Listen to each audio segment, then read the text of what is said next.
In this video, we're going to be discussing two recent groundbreaking studies that are hot off the presses. One is a 6-month weight loss study in which the subjects lost quite a bit of fat and gained quite a bit of muscle. And the other one is a weight loss maintenance study, meaning helping explain the easiest way to help your clients maintain their weight loss. So that's what we're talking about today. Let's get after it.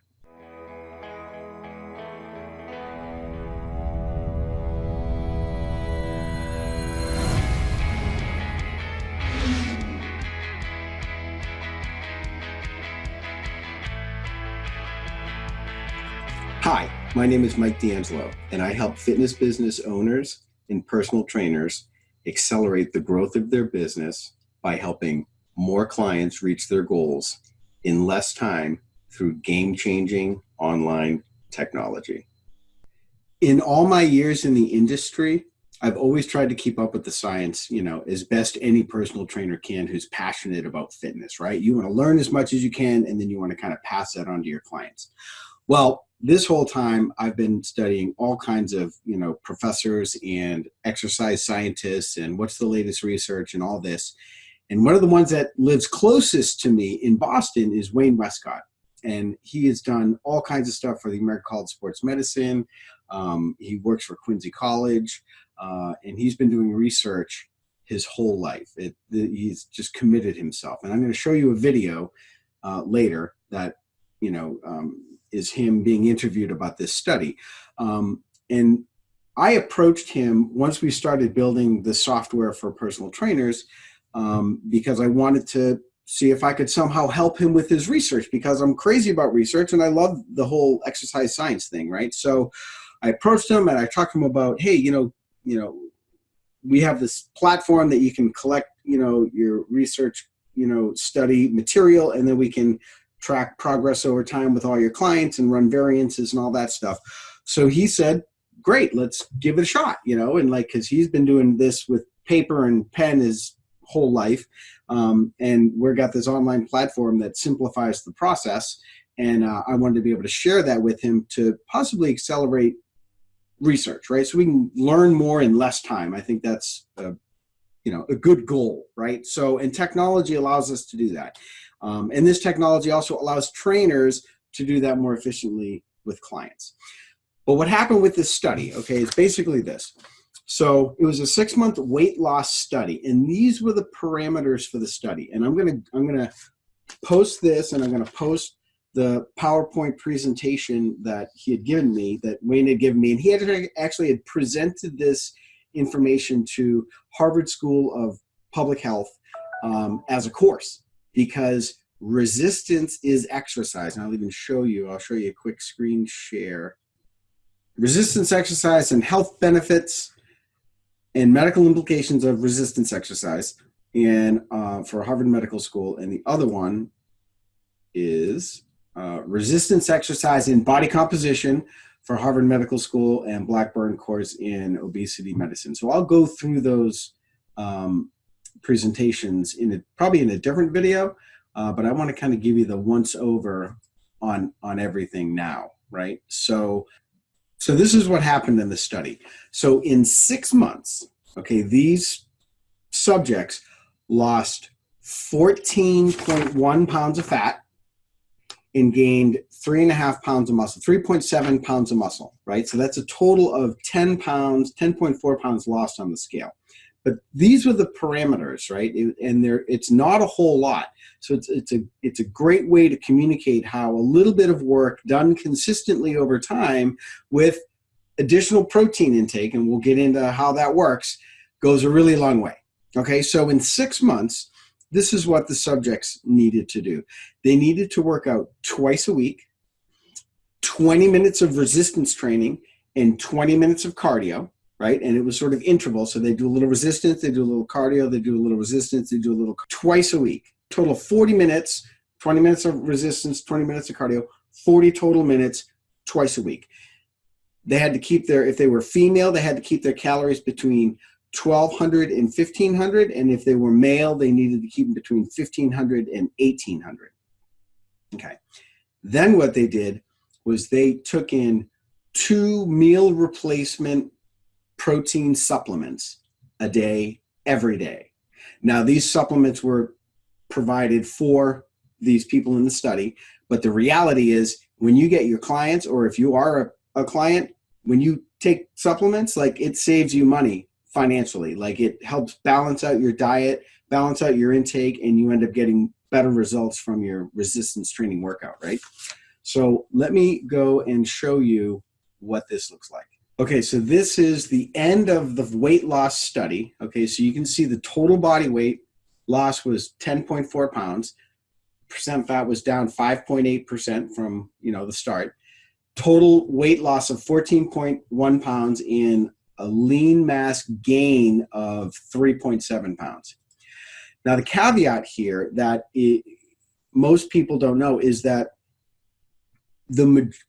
pretty much the majority of people that lose weight, okay, when they lose, like, say 10 pounds, right, on average, when you study the science, okay, 25% of that weight loss is actually a loss in muscle tissue. And when you lose muscle tissue, you lose metabolic function, right? And that leaves your metabolic rate slower, which means you're burning less calories at night, and your body's not working as efficiently and as good as it could. Now, when you're conscious and make sure that protein is coming in on a regular, on a daily basis to support your strength training efforts, which isn't even that much, twice a week, like 20 minutes twice a week. That's crazy, right? Like, not a whole lot. But the results are outstanding. All right. So I'm going to log in and I'm going to show you an example client that I had created that basically is the average of what happened in this study, right? Now, some people got better results than others. I'm logging into BodyEvolver now. And this is the system that, we put all the data in and we pulled it all out and ran variances and all that. So I created a client called Wayne Wescott. Okay. So here's Jane. And you can see we've got a whole bunch of body comp data on her, right? So when Jane showed up, she weighed 170 pounds, right? This is the average person in the study, which is basically the average human being out there that's in need of personal training, that needs to get healthier because they're probably sick and diseased, right? And so, for instance, and it's crazy that 70% of the, population above the age of 60 is overweight or obese. And so we need to do something about that, right? So here's the average client, 31.2% body fat, body mass index of 28.8, hip to waist ratio. The bottom line is, if you look at the colors, we're in the yellow here, right? The yellow is not so good, right? Now, after the first 6 months, right, this is what happened with the body fat. It came down, down, down, down, down, right? And then I'm going to show you in the maintenance study where all they did, and this is how the maintenance study worked, was they got rid of the calorie restriction of the, 1,200 to 1,500 for females and the 1,500 to 1,800 for males, right? They got rid of the calorie restriction. Although at that point, they're pretty conscious of what they were consuming, and they were very excited. They just lost all this weight. They feel good. They look good, all that stuff.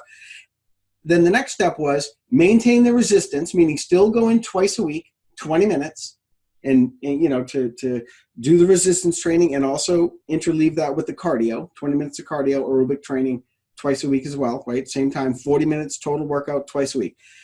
They continue to lose body fat, right? And they gained a bunch of muscle, and they continued to gain muscle over the course of the study. And what happened was they cut the protein down to only 1 protein drink a day, right? So get that.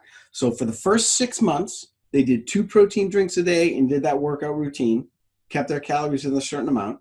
Then they got rid of the calorie restriction, but kept that protein supplement, that meal replacement coming in at least one time a day, and continue with the resistance training. And the clients gained both muscle and lost fat over the course.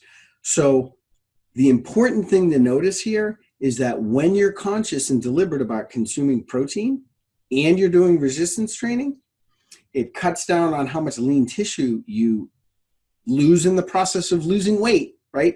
Now, if you were losing like 20, 30, 40 pounds of, body fat, you get a good chance of losing some lean tissue if you're not doing strength training and if you're not, getting in enough protein. Now, I don't care if you're vegan or vegetarian or you're a meat eater. It doesn't matter to me, but you do need to get in the amino acids and you do need to get in the protein.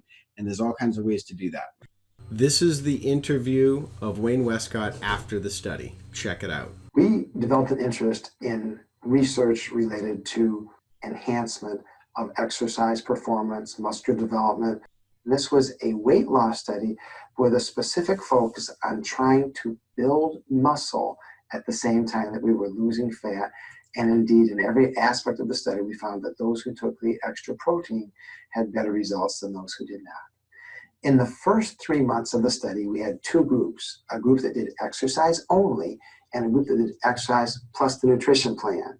They were to replace 2 meals each day with a high protein shake or an equivalent protein bar. Women were to eat between 1,200 and 1,500 calories per day, and men were to eat between 1,500 and 1,800 calories per day. We did strength training, about 20 minutes each session, and we also did cardio. We fit that in an interval training program interspersed with the resistance exercise that also equaled about 20 minutes per session twice a week. Both groups did very well, but statistically, the group that did the exercise and the nutrition plan had greater improvements in body weight, body mass index, percent fat, fat weight, waist circumference, and hip circumference. And those who took the protein shake actually lost almost twice as much fat as those who didn't. We then continued another 3 months, and the group that did exercise only now became its own kind of control group in that we added a nutrition plan to them. So we call that a within-group comparison.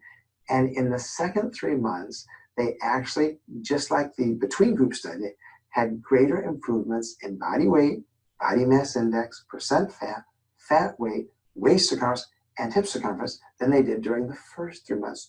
We also had the group that did the exercise nutrition continue for another 3 months in the same manner to see if the results would be continuing in that same beneficial manner or if they'd get tired of the program and kind of burn out. Interestingly, they lost the same amount of fat the second 3 months as the first 3 months, about 7 pounds. But in that second 3 months, they actually gained considerably more lean weight or muscle weight. They did not burn out. They did not become discouraged. They actually made outstanding results. So we learned from that 6 months is not too long to be on a program of exercise nutrition and still obtain not just good results, but the same results they had during that first 3 month period. The second phase was what we call the maintenance phase. And instead of just stopping cold turkey, which is why most studies fail when they look at the maintenance, and most people regain all the weight they've lost within 1 to 2 years, we said, let's continue the exercise program. Let's go back to normal eating, no more calorie restriction, but let's continue at least 1 protein shake per day because that seemed to work so well and no one objected to that.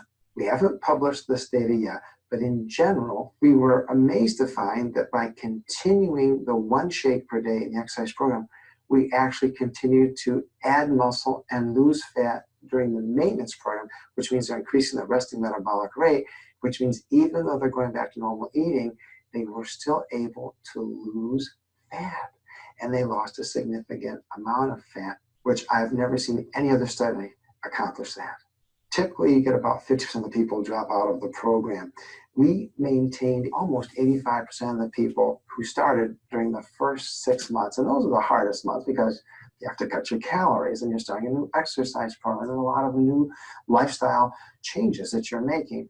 But we were even more surprised during the maintenance period because, again, there's a whole different mindset during the maintenance. I've done the program, now I'm back to normal, I can do my thing. But we had basically a 75% compliance rate. So the fact that people enjoyed the process as well as the product was, that was a pleasant surprise to us because most people who are going to enter a weight loss program have not been successful at these types of things in the past. In fact, in previous studies, people that entered our program, it was their 10th time on average that they've tried to lose weight, which means they've succeeded 10 times, but they've also failed 10 times. So in every respect, we were quite surprised at the benefits of not just stopping cold turkey, but continuing a lifetime exercise program and a higher protein intake via a meal replacement shake. You know, it was really an honor and a privilege to be working with Wayne Wescott on this study, and hopefully some in the future as well. But again, to just to clarify what went on here. So this is, you know, the sample client, right, which is basically the average individual in this study. You know, they went from 170 pounds, you know, basically down to 161.4 or what have you. So they lost about, 10 something pounds. And these numbers are not exact, but they're close. It's hard to do exactly based off of, 100 something people, but you can see how the risk factors change, right? So here she is, and, you can see that she's in the yellow on most of these, which is, considered unhealthy, right? You've got risk factors going on here. And then on the one at the end of the weight loss study is here. You can see that she's dialing her numbers into the green. This is considered healthy. And I'm telling you, when people see these things and they can see that they went from here to there or what have you, and their hip to waist ratio is getting into a better area, their changes in lean mass, their lowering of their body fat, makes a big difference in the accountability factor, right? Because you've got to show them objectively this information, because it makes it real, and it makes it easier for them to kind of stick with the program, because they understand that, trying to get it done here, right? So, and just, there were other markers that we also studied. So for instance, we did blood pressure, systolic and diastolic, obviously their body weight, their HDL levels, LDL levels, total blood cholesterol, hemoglobin, HbA1c levels, and also triglycerides. Now, as a trainer or as a potential client, maybe you're probably not going to be tracking all of these, but you certainly could. And you could, should also be tracking other strength markers as regards to, how many push-ups you could do, or how long you could balance on your left leg or your right leg or what have you. But that was the other things that we had tracked performance-wise. But as far as the routine goes, this is what that looked like. So for the machine workout, so 10 exercises, right, that address major muscle groups. So we're talking, now obviously machines are a bit old school, right? We're doing a lot of body weight stuff and multi-planar motion and functional body weight, exercises. But we've got that kind of workout down here too, at least with dumbbells, right? So you've got leg extension, leg curl, leg press, chest press, seated row, machine press, abdominal crunch, low back extension, and weight assisted dip. Okay, so that was like a circuit. So you'd circuit through like 3 of those exercises, and then you go do some cardio. And you come back and you do 3, upper body exercises, and then go do some cardio. And then come back and do 3 lower body exercises and do some cardio, what have you. And then as far as a sample free weight workout, this is an 8 exercise program. So you got dumbbell squats, or barbell, deadlifts, bench press, dumbbell row, incline press, pullover, machine press, and curl, right? So that's just kind of hitting your major muscle groups, and I'm sure they throw an ab exercise in there as well. But I just wanted to give you an idea of what happens when you collect baseline measurements on your clients, and it's good to let clients know what to expect, right? When you can let a client know that with very little effort, you're going to be able to lose 14 pounds of fat in 9 months and in 6 months, and maintain that if we do this protein thing. And I think it's important to communicate that, you got to commit to it, so 6 months, if you're a trainer, even if you're a client, you should be signing up for 6-month or 1-year programs, because, that's the kind of commitment that it takes. And if you are guided appropriately, and if there's accountability built into your program, reaching success is just so easy. And that's really the best way to build your business over the long haul. As an industry of personal trainers, I think it's really important that we collect information on our clients and we help show them what to expect through the training process, and then hold ourselves accountable to delivering on that result. And I think that this study is, and again, I'm going to post all this, on a link down below. And I'm also posting it inside the BodyEvolver library. So if you're a subscriber to our service, you can just go into the library, and amongst all the other things in there, you'll find both of his PowerPoint presentations, which are actually great to just inform clients about, hey, these are the things that we can expect. And if we sign up for training, we're going to move you in this direction, and we're holding ourselves accountable to delivering on this result. And let's go get it done and have some fun, right? I mean, that's what we do. So anyway, thank you for watching the video. And if you found this helpful, leave a comment in the blog and let me know. I'm happy to do more case studies. There's all kinds of stuff that we could be discussing, nutritional consultations. Oh, actually, you know what?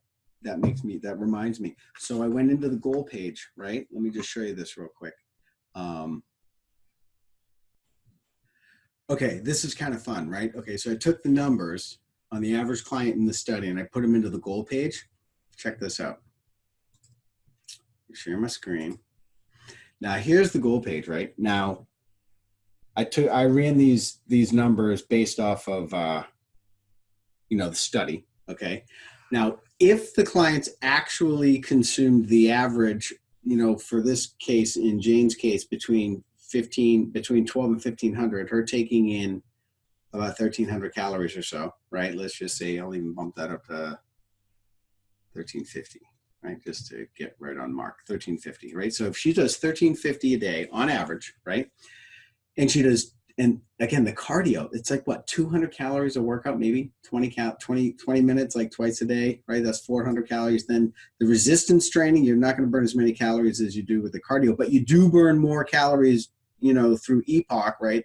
Excessive post-oxygen consumption, right? So that's 150 calories, right? So you add those together, they should have lost 1.1 pounds per week, right? When you run the math on that, right? Now, that tells me that they were probably eating slightly more because they should have reached this goal in 4 months, right? They should have reached the goal in 4 months, and instead they reached that goal in 6 months. So that tells me that they were actually eating a little bit more than what they were supposed to in the study, because if they were eating what they were supposed to, they would have reached their goal in 4 months, and they would have lost more had they continued 2 more months into the end of the 6 months. Anyway, the point is, the numbers don't lie. And when you run this stuff on your clients and you help them understand like where they're at and what they're doing, and that there are direct consequences to their actions, it totally changes the game. Like you can totally sniff out a client and know that they're eating a Twinkie in the closet here and there. You know what I mean? And when they're not doing it, the results show up. Anyway, really fun stuff. Again, thank you for watching the video, and put this stuff to work for your business, because it's going to help more clients reach the results that they want, and that's going to help you build your business. And you just get to do more of what you love to do. All right. Peace out. Thank you very much. Take care. Bye.